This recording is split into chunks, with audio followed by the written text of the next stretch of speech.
골프는 제가 잘 모릅니다. 골프에 대해서는. 근데 오늘 골프 이야기를 잠깐 하면, 이 세계적인 골프 선수로 그렇게 알려진 탱크라는 별명을 가진 선수, 우리 강윤주 선생님 아시죠? 우리나라 국가대표의 최고의 그 골프 선수, 탱크란 별명, 최경주 선수. 네. 최경주 선수가 지금은 이제 벌써 53살이네요. 보니까 남자 골프 대표, 국가대표의 감독을 좀 맡고 있다고 그래요. 그런데 53살인데 벌써 한 1, 2년 전이죠. 41살의 나이로 아시아 선수로는 처음으로 2011년에 제5회 메이저 대회라 이렇게 불리는 미국 프로골프 PGA 투어 플레이어스 챔피언십을 우승도 하고, 아주 우리나라 선수로는 대단하죠. 그렇게 잘 알려지고 지금도 이렇게 국가대표를 또 해서 후배들을 양성하고, 이렇게 멋진 골프에 대해서는 뭐 누가 최경주 선수한테 논하겠어요. 그런데 이 최경주 선수는 자기를 그림자처럼 따라다니는 사람이 있었다. 거의 동반자처럼 늘 함께 했던 사람이 있었다 라고 얘기를 합니다. 다름 아닌 캐디예요, 캐디. 근데 이름이 앤디였습니다. 앤디라고 하는 캐디가 그림자처럼 늘 함께 했었다고 그래요. 그래서 그 인터뷰를 하면서도 이 캐디 얘기를 꼭 빼놓지 않는데, 이 앤디에 대해서 이렇게 설명을 했어요. 뭐라고 얘기하냐면, 내가 플레이를 하다가 잘 안 될 때, 그때면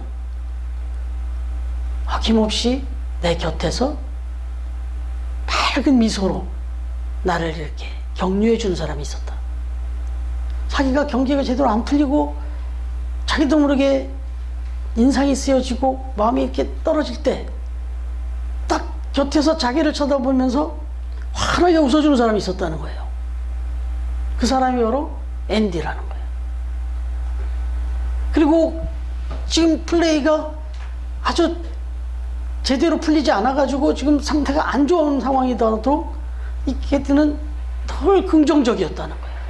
요번에 요거 되고 그 다음이면 된다. 계속 긍정적으로 옆에서 얘기를 해줬대요. 물론 뭐 캐디가 하는 역할이 여러 가지가 있겠지만 계속해서 최경주 선수를 격려하고 희망을 주고 긍정적인 마인드를 주고, 그래서 자기는 그 앤디라고 하는 캐디의 도움을 절대적으로 받으면서 오늘 이렇게 이런 자리에까지 서게 됐다. 이렇게 하면서 캐디 앤디를 소개했다는 겁니다. 여러분, 뭐 바보 같은 질문이지만 이 캐디 앤디하고 최경주 선수가 골프를 치면 누가 이길까요? 이거 뭐 바보 같은 질문 아닙니까? 말도 안 되죠. 이게 상대도 안 될 만큼 최경주 선수가 앤디보다는 훨씬 골프를 잘 칩니다. 그러나 아무리 잘 치는 선수도 옆에 꼭 캐디가 있습니다.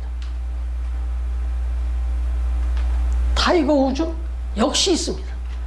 뭐 누구든지 옆에 누군가가 있어줘야 돼요. 이게 어떻게 스포츠에만 통하는 이야기겠냐 하는 거죠. 인생을 살아가다 보면 더더욱이나 이걸 느낍니다. 절대로 인생은 혼자 살아갈 수가 없습니다. 인생을 생각하면 그 어떤 스포츠, 어떤 보다도 더 동반자가 필요합니다. 그래서 사람 인자 자체가, 한문의 사람 인자 자체가 이걸 한 획을 사람 하나로 본 거예요. 그걸 절묘하게 기대고 있잖아요. 이렇게 하나 빼면 쓰러집니다. 사람은 혼자는 못 쓴다는 거예요. 그래서 사람 인자가 이렇게 돼 있잖아요. 하나 빼면 그냥 쓰러지는 거예요. 인생은 그렇게 창조됐습니다. 하나님이 창세기에서 이미 그렇게 사람을 창조하실 때 혼자 있는 것이 좋지 않고 또 너무 안쓰럽고, 그래서 한 사람을 세워줬다고까지 하잖아요. 처음 그 창조할 때부터 그랬어요. 여러분, 오늘 바울이 이제 전도 여행을 하면서 여러 지역을 이렇게 순회할 때 뭐 얼마나 핍박을 받았습니까? 얼마나 반대가 심했습니까? 뭐 죽을 위기를 몇 번 넘겼습니까? 감옥을 몇 번 갔습니까? 그런데 사도 바울은 내가 이런 사람이다. 난 이렇게 힘들고 어려운 곤경을 다 극복하고 이겨냈다. 이렇게 얘기하고 있는 게 아니라 내 곁에 여러 사람들이 있었다. 내 곁에 동반자들이 있었다는 거예요. 돌팔매질 당하고 뭐 어마어마한 그 매를 맞고 감옥에 갇히고 내일을 알 수 없는 그런 상황이 있었지만 그곳까지 늘 항상 함께 해줬던 도역자들이 있었다. 그러면서 그 사람들의 이름을 오늘 소개합니다. 그러면서 하는 얘기가 그들을 표현하기를 함께 가는 자들이다. 이렇게 말하는 거예요. 그래서 자기가 지금도 이 사역을 계속해 갈 수 있는 것이고, 또 나중에 또 서신서에 보면 이들이 있었기 때문에 내가 오늘 이 사역을 할 수 있었다라고 감사를 표합니다. 한번 그 면면을 한번 살펴보면 1절과 2절을 다시 한번 이 관점으로 읽어보겠습니다. 1절과 2절 시작.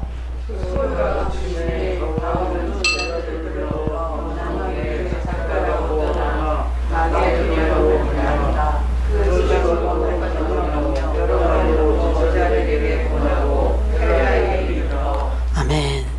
지난주에 우리가 이미 묵상했습니다. 여기서 소요가 그쳤다는 말은 지난주에 그 소동이 일어났잖아요. 자신들의 그 모든 그 생업과 자들의 이권이 다 파괴되는 것을 견딜 수 없었던 이들이 데메드리오라는 사람을 위시로 이 사람의 선동으로 해서 엄청난 소요가 일어났잖아요. 그랬는데 그 소요 가운데서 서기장 한 사람이 나타나서 중재를 하고 그야말로 그것은 불법이다 라고 이렇게 딱 결정을 지어주면서 이 문제를 잘 해결해 주잖아요. 그래서 이제 소요가 그치고 조금 안정이 찾아온 듯 했습니다.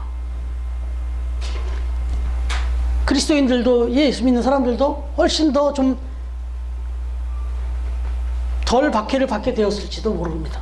하지만 여전히 바울은 어려운, 두려운 그런 상황에 놓여 있었고, 더더욱이나 오늘 말씀을 이제 보시게 되면 생명의 위협을 느끼고 있었다. 그걸 볼 수가 있어요. 그러면서도 자기가 생명의 위협에 놓인 것, 어려운 상황에 처한 것도 맞지만 이 또한 또 함께하는 또 제자들이나 또 그 동역자들도 위협을 느낄까봐 여기 보니까 제자들에게 권하고 여러 말로 권하고 헬라에 이르러 이렇게 표현하잖아요. 여러 말로 위로했어요. 격려했어요. 힘을 줬습니다. 그리고 이제 헬라에 이르렀다고 하는데, 지금 보면은 바울이 이제 마게도냐의 여러 진역을 다녔다 이렇게 말하는데, 여기서 지금 얘기하는 건 구체적으로 말하면 빌립보 교회와 데살로니가 교회를 말하는 겁니다.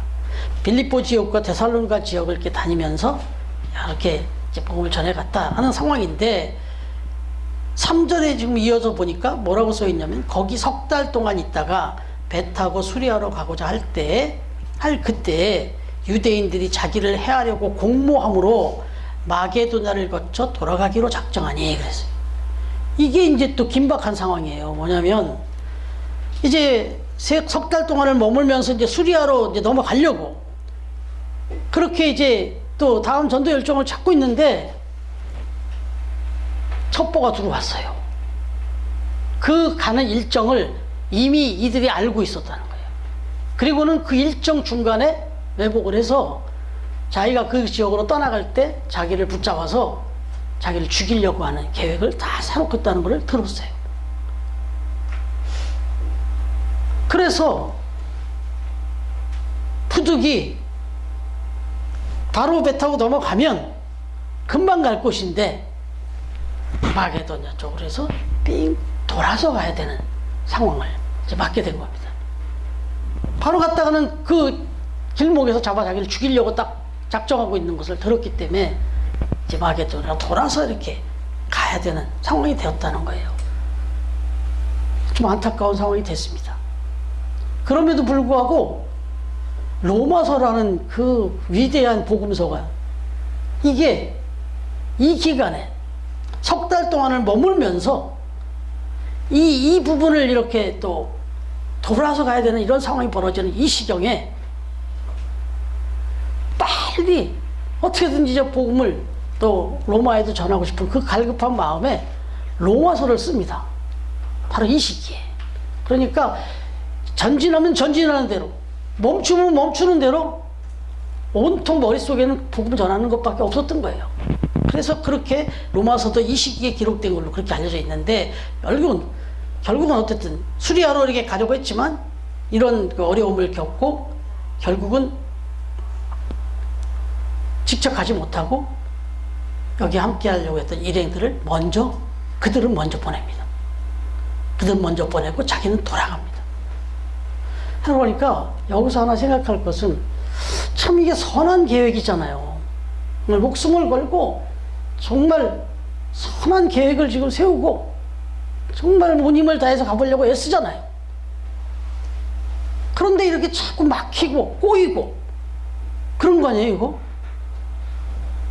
아니, 뭐 좀 이런 계획을 세우면 없던 배도 좀 생기고 없던 방법도 좀 생겨나서 착착착착 가줘야 신바람이 나죠, 그나마. 아, 역시 내가 이렇게 선한 일을 하니까 하나님이 막 길을 예비해 주시는구나. 뭐 그런 게 있어야 되잖아요. 근데 그런 경우도 있어요. 없진 않아요. 그런데 사도 바울의 케이스를 보니까 계획을 딱 잡았더니 더 큰 그 방해가 생기네요. 그럼 이게 우리 인생에 특히나 우리 믿음의 사람들은 이걸 빨리 캐치해야 되죠. 여러분, 전도하러 이렇게 복음 전도의 계획을 세우지 않았으면 이런 어려움도 겪지도 않아요. 이런 계획을 세웠기 때문에 이런 어려움이 있는 거예요. 도전하니까 위험이 있죠, 세상사도. 그런데 특히나 이 믿음의 이 여정은 선한 계획을 세우고 뭔가 의로운 일을 해보려고 하면 당연히 방해가 있습니다.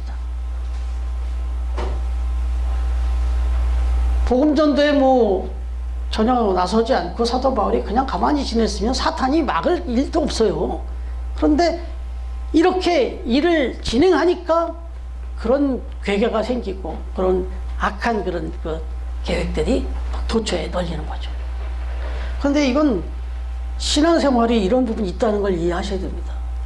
제가 자주 그런 얘기를 하는데요. 제가 주위의 분들하고 대화하다 보면 이 얘기를 꼭 합니다. 또 제 곁에 있는 목회자분들도 이런 얘기를 공감하시고, 기도 안 하면 아무 일도 안 일어난다는 거예요. 근데 기도하면 막 일이 더 꼬이는 것 같고 더 어려운 일이 벌어질 때가 있어요. 그런데 이걸 영적으로 생각하면 이건 신호예요. 이거는 사인이에요, 사인. 우리가 일상적으로 봐도 뭔가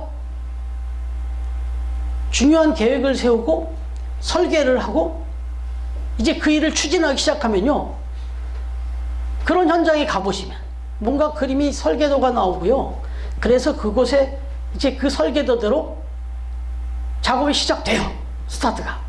그럼 그 현장에 가보면 난장판입니다. 온갖 자재가 널브러지고요, 뭐 잘못 걸어가다가는 못 같은데 밟히면 크게 위험당합니다. 뭐 여기저기 삐죽삐죽하고 길도 막 다 파헤쳐나죠. 엉망진창이에요. 이 설계도만 보면 너무너무 아름답고 멋진데 이 설계도를 가지고 스타트를 딱 걸기 시작하면 난장판이 됩니다. 어떤 사람도 그 난장판 된 걸 보면서 이게 뭐야, 이걸 할 수 있겠어? 이런 사람 없죠. 그걸 거쳐서 결국 마지막에 완벽한 아름다운 멋진 결과물이 나오는 거죠. 그런 것처럼 이런 영적인 또 인생의 길도 보면 아무 일도 안 하면 아무런 위험도 없어요. 일을 하니까 위험이 생기는 거예요. 그런데 그 부분 앞에서 무너지면 그냥 끝나는 거예요. 그러나 분명하게 준비하고 작정을 하고 그리고 결단을 하고 출발했다면 그 출발할 때 나오는 문제점들은 어쩌면 당연한 거예요. 아니, 더 큰 결과물을 얻기 위해서는 더 많은 장애들이 있어요. 그래서 그거를 이겨내고 넘어가니까 그런 위대한 결과물이 나오는 거죠. 그래서 우리가 기도한다. 하나님 앞에 어떤 문제를 놓고 어떤 계획을 세웠어요. 그래서 하나님 앞에 그걸 놓고 기도를 해요. 또 기도를 부탁해요. 그때 마음에 또 각오도 하셔야 돼요. 아, 이 기도가 시작되어지면, 그래서 하나님 앞에 간구하고 하나님이 그 기도의 응답이 시작되면 만집니다, 막 하나님이. 진짜 응답을 이제 하시기 시작하면 막 허틀어지고 막 널브러진 것처럼 막 일이 막 꼬이는 것 같고 막 벌어져요, 일이. 그러나 여러분, 그게 전부가 아니에요. 시작이에요. 과정이에요. 그래서 그걸 믿음으로 끝까지 인내하고 기도하면 기가 막힌 결과물이 우리 앞에 오는 거죠. 이게 믿음이에요. 지금 사도 바울은 바로 그거였어요. 그래서 제자들에게 계속 권고한 겁니다. 우리가 이런 일들을 추진함에 있어서 어려움이 있을 거다. 지금도 있어 왔고. 그런데 당황하지 마라. 우리는 반드시 승리한다. 반드시 위대한 결과가 있다. 이걸 제자들이 권면했던 거예요. 그러니 제자들이 그 마음 갖고 당당하게 먼저 간 거예요, 그냥. 그리고 사도 바울은 좀 더 다른 길을 통해서 결국 이렇게 돌아갔다. 이겁니다. 여러분, 여기 보니까 이제 4절에 이제 서두에 했던 말씀을 이제 드리고 싶은데, 4절에 보니까 이렇게 기록하고 있네요. 한번 같이 읽어볼까요? 시작. 아시아까지 함께 가는 자는 베레아 사람 브로의 아들 소바더와 데살로니가 사람 아리스타고와 세군도와 더베 사람 가이오와 및 디모데와 아시아 사람 두기오와 드로비모라. 7명이네, 7명. 그래도 참 뭐 7명이 많은 숫자는 아니잖아요. 그러나 얼마나 든든했겠어요, 이 사도 바울에게. 여기 보니까 함께 가는 자 그러잖아요. 함께 간다. 이 함께라는 표현을 쓴 거예요. 이게 참 중요하죠. 그래서 많은 공격과 많은 반대와 위협과 핍박이 도사리고 있는 소아시아 지역, 그렇게 가고 있는데 여기에 이렇게 많은 사람들이 함께 줬다는 게 너무 감사했고, 또 생각해 보면 이렇게 함께 하는 사람이 많았다. 여러 명이 있었다. 너무너무 귀한 거죠. 이래서 귀한 일을 할 수 있었어요. 사실 이 지금 이제 마게도나로 향하고 이제 소아시아 지역으로 간다고 그러는데, 이 소아시아 지역이 지금의 터키예요. 튀르키예. 지금의 튀르키예 지역입니다. 근데 이 튀르키예 지역은 이제 요한계시록에도 소개되어 있는데, 이런 역사 가운데 정말 모범적인 7교회가 거기 딱 세워집니다. 예수님께서 특별히 딱 집어서 얘기해주는 아주 대표적인 7교회가 딱 소개되는데, 바로 그 7교회가 든든히 섰던 데가 바로 이 튀르키예 지역이에요. 이런 위험과 이런 어려움을 갖고 가서 멋진 결과물이 세워졌던 데가 튀르키예요. 그런데 그 당시도 튀르키예에 그렇게 교회를 세우기가 쉽지 않았다는 거죠. 아주 어려운 난관을 거치면서 세웠다는 거예요. 그런데 안타깝게도 지금도 튀르키예는 그 7교회 터가 다 무너지고, 다녀오신 분들이 사진 찍은 걸 보니까 그냥 터만 남아있어요. 터만. 아, 이게 에베소 교회였구나. 아, 이게 그 7교회 터였다라는 거를 그냥 그 흔적만 나오는 거예요. 서머나 교회든 버가모 교회든 그냥 터만 남아있대요, 지금. 그런데 그래도 그걸 다 긁어내고 없어버리지 않아서 다행이에요. 왜냐하면 지금 튀르키예는 인구가 8,600만 명 정도 된다고 그래요. 우리한테로 따지면 거의 2배 가까운 인구가 있다는데, 98%에 가까운 인구가 다 모슬렘으로, 이슬람교로 다 완전히 그냥 점령이 되어버렸어요. 그래서 지금도 터키 지역, 이 튀르키예 지역으로 선교를 하러 가야 되는데, 선교사라는 이 타이틀이, 아주 신분이 드러나면 아주 그냥 집중 견제를 당하기 때문에 또 위기를 맞을 수가 있대요, 지금도. 그래서 지금도 튀르키 지역에 가서 선교를 하는 거는 그 어떤 지역 못지않게 아주 위험한 그런 선교 지역이라고 해요.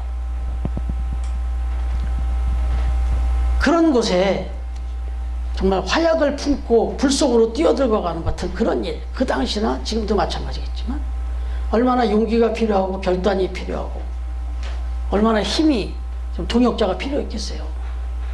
바로 그때 여기에 이 7명의 동역자들이 먼저 가서 선발대처럼 가가지고 준비를 하고, 그리고 이제 바울이 올 때 글뚝을 이렇게 맞아주는 이런 역할이 됐다라니까 이게 얼마나 힘이 되고 좋았겠어요. 그러니까 지금 사도 바울이 이렇게 7사람 이름을 이렇게 걸어놨겠죠. 그런데 사실은 5절을 가보면요, 같이 한번 읽어볼까요? 5절 시작. 그들은 먼저 가서 드로아에서 우리를 기다리더라. 여러분, 여기서 우리라는 말이 나오죠. 그들은 먼저 가서 드로아에서 나를 기다리더라 그래야지 되는데 우리를 기다리더라 그래요. 이 얘기는 뭐냐면 7명이 먼저 갔어요. 근데 여기 지금 사도 바울과 함께 있는 사람이 또 있어요. 누구겠습니까? 여기서 우리를 기다리더라 하면 여기서 우리라는 말을 쓸 수 있는 사람은 누구겠어요? 이 사도행전을 쓴 사람이에요. 이 사도행전을 쓴 사람은 누구예요? 누가예요, 누가? 의사입니다, 의사. 그러니까 다른 사람은 다 먼저 가는데 한 사람은 같이 붙어 있었어요. 누구냐면 누가? 그림자처럼 붙어 있었던 거예요, 사도 바울 옆에. 그래서 사도 바울이 얼마나 건강이 안 좋았겠냐고요. 그 옆에서 계속 주치처럼 따라붙으면서 사도 바울의 건강을 챙겨가면서 동행한 거예요. 그래서 사실은 사도행전을 이렇게 생생하게 쓸 수 있었어요. 사도 바울과 한순간도 떨어지지 않고 계속해서 이렇게 그림자처럼 동행을 했기 때문에, 그렇게 자기가 살폈기 때문에 또 이런 사도행전도 쓸 수가 있었던 거죠. 그러니까 지금 이렇게 7명이라는 사람이 먼저 가서 또 이렇게 함께하는 자들이 이렇게 해준 것도 있는데, 여기 또 곁에, 바로 곁에 또 이런 누가와 같은 또 함께하는 자가 또 있었다. 어떻게 생각하면요, 우리가 찬양을 아까 들었지만 우리의 만남은 하나님께서 계획해 놓으셨다고 하잖아요. 맞습니다. 사도 바울에게도 누가라는 사람, 그리고 여기 7 제자들 다 예정해 놓으신 거죠. 준비해 놓으신 거죠, 일꾼들을. 그래서 이런 귀한 만남으로 이렇게 귀한 사역을 잘 감당할 수 있었다, 이런 얘기입니다. 그리고 그 힘든 여정을 그렇게 잘 감당할 수 있었다. 여러분, 좀 조금은 좀 숫자가 다를 수 있지만 그러나 같은 맥락이니까, 영국의 모 일간지에서 재미있는 앙케이트 조사를 했습니다. 앙케이트 조사를 했는데 그 상금도 걸어놓고 이제 어떤 방법이 좋겠냐, 제일 낫겠냐라는 이제 앙케이트였는데, 뭐냐면 그 영국의 이 신문사가 위치한 그 위치가 영국의 동북부였답니다. 자, 스코틀랜드 가는 근처에 그 동북부 끝에서 이 런던까지, 뭐 그냥 정확히는 모르지만 이 그냥 눈으로 이렇게 그 거리를 생각해봐도 우리나라에서 부산, 서울에서 부산보다 훨씬 긴 거리거든요, 이게. 그러면 뭐 500km가 넘는 거리인데, 이 거리를 그 영국의 동북부 맨 끝에서 런던까지 가는 방법 중에 가장 빠르고 가장 좋은 방법은 무엇일까요? 라고 하는 앙케이트를 낸 거예요. 이제 여기에 대해서 뭐 안이 있으면 내봐라. 그래서 이 안을 받아가지고 가장 멋진, 가장 좋은 그런 대답이 나오면 거기서 상금을 주겠다, 이렇게 된 거예요. 그런데 여러분, 1등으로 당첨된 안이 어떤 거였느냐면, 좋은 사람과 함께 가는 거, 이게 1등이 됐어요. 비행기, 뭐 기차, 뭐 무슨 편 뭐 이런 걸 써낸 사람도 많이 있었겠죠. 그리고 자기들이 아는 나름대로의 그 노선을 막 냈겠죠, 노하우로. 근데 뭐 여러 가지 의견들이 나왔는데 그 중에 아무튼 최고의 답으로 1등 된 거는 좋은 사람과 함께 가는 거다. 그냥 모든 걸 다 무색하게 만들어 버렸어요. 여기 동감하시지 않으세요? 제가 이거 깊이 공감했어요. 제가 사모하고 불안노서원에서 같이 근무할 때 몰래 데이트를 했단 말이죠. 1년 동안. 그런데 사모가 집이 어디였었냐면, 저는 여기 풍납동인데 사모는 집이 저기 부평이었어요. 거기에 이제 큰 언니가, 아는 언니가 거기 사는데, 이 서울 근교에 유일하게 아는 언니가 거기라서 거기서 이제 하숙을 했어요. 그래서 신촌이 회사인데, 연세대학교 옆에. 그런데 그 신촌에서 부평을 가려면 전철이 있고 시외버스가 있었어요, 그 당시에. 삼화고속이라고. 그런데 둘이서 몰래 각자 퇴근해요. 그리고 신촌의 모 다방에서 만나요.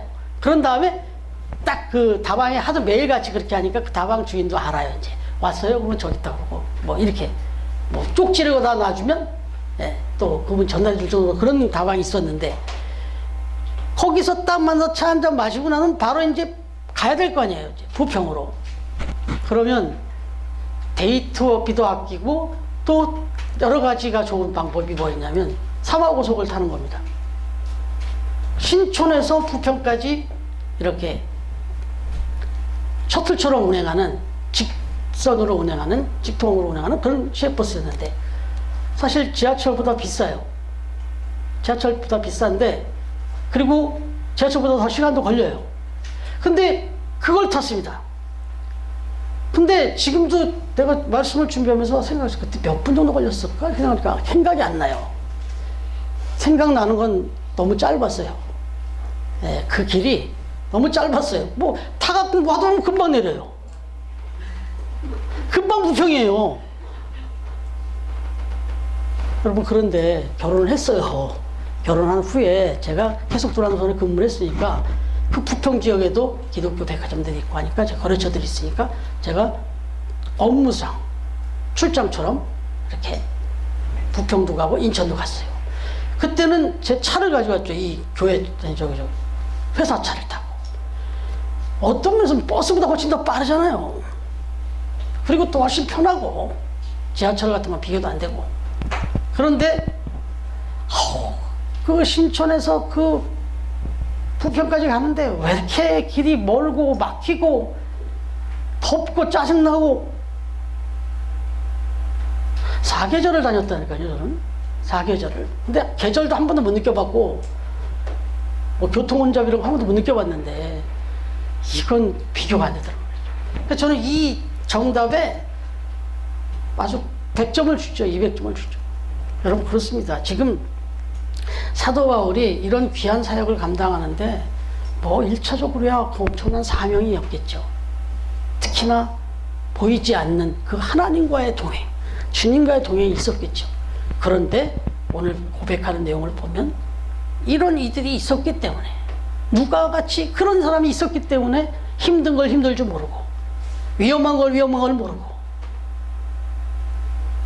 그렇게 그 일들을 감당하면서 결국 우리가 아는 위대한 사도 바울이 되지 않았냐, 이겁니다. 여러분, 독일의 그 메르켈 총리 아시죠? 여성 총리. 그 메르켈 총리가 아주 오랫동안 총리를 했는데, 그분이 참 세계적으로, 대외적으로 많은 일을 했어요. 우리나라나 각 나라는 다 대통령이 자국을 위해서만 애쓰고 그거에 막 혈안이 돼 있고 그거에 오면 막 칭찬받고 이러잖아요. 그리고 그거 못하면 막 그냥 난리 나고 그러는데, 이 메르켈 총리는 그래도 범세계적인 일을 많이 했어요. 그 중에 아프리카 원조 문제가 있었습니다. 아프리카 지역에 좀 원조를 해야 되는데 이걸 좀 살려야 되지 않냐, 도와야 되지 않냐. 이때 국제사회의 협력을 부탁하면서 바로 이 아프리카 속담을 이용해서 그 요청을 했어요. 여러분 잘 아시고 제가 또 이야기를 하는 얘기인데, 빨리 가고 싶다면 혼자 가도 됩니다. 그러나 멀리 가야 한다면 함께 가야 합니다. 이런 얘기를 했어요. 이게 그 아프리카 속담이에요. 빨리 가고 싶다면 혼자 가라. 그러나 멀리 가야 된다면 함께 가라. 이 얘기를 했어요. 이건 지혜예요, 지혜. 설세들은 절대로 그 먼 지역을 이동할 때 혼자 날아가는 설세가 없습니다. 이게 지혜죠. 여러분, 오늘 우리 처음 교회를 한번 생각해 보죠. 여러분 곁에는 어떤 분들이 있습니까? 정말 이렇게 힘들고 어려운 인생 살아가면서 내 곁에는 지금 함께하는 자가 누가 있냐? 사랑하는 가족들, 남편, 아내가 다 그런 분들 아니에요? 그런데 더 큰 바운다리로 만들어 주셨어요. 그게 큰 가정인 처음 교회입니다. 저와 여러분은 함께 가는 자들입니다. 정말 하나님께서 예정하시고 이렇게 만나게 해주신 것이라고 믿습니다. 그래서 정말 귀한 거예요. 여러분, 함께 가는데 즐거운 일만 있는 건 아니에요. 아까 그 영상 나왔잖아요. 그렇게 내가 미워했고 싫어했던 사람이 이제는 내 곁에서 가장 또 좋아하는 사람이 되어 있는 경우도 있고, 또 어떤 경우는 그렇게 죽고 못 살 것 같던 사람이 또 어느 또 떨어지는 경우도 있고, 이게 참 쉽지 않잖아요. 그런데도 이 교회라고 하는 공동체를 통해서 저와 여러분을 만나게 해주신 것은 그런 것들을 다 감싸가면서 서로의 약한 부분을 도와주면서, 마치 최경주 프로골퍼의 그 캐디 앤디처럼 곁에서 도와주고 격려해주고 함께 해주면서, 그래서 더군다나 우리는 가정 단위로는 하기 어려운 선봉장, 이 일을 우리가 함께 모여서 같이 교제하고 사랑하는 가운데 이 귀한 사명까지 이루어갈 수 있으니 이게 얼마나 감사한 거예요. 그러니까 우리가 함께 모여서 사랑하고 함께 가면서 선교와 봉사 장하게 힘쓰면서 그렇게 하나님의 나라까지 서로 힘이 되어주고 격려하면서 그렇게 나아가는 우리 처음 가족들, 처음 교회가 되어지기를 주님의 이름으로 축원합니다.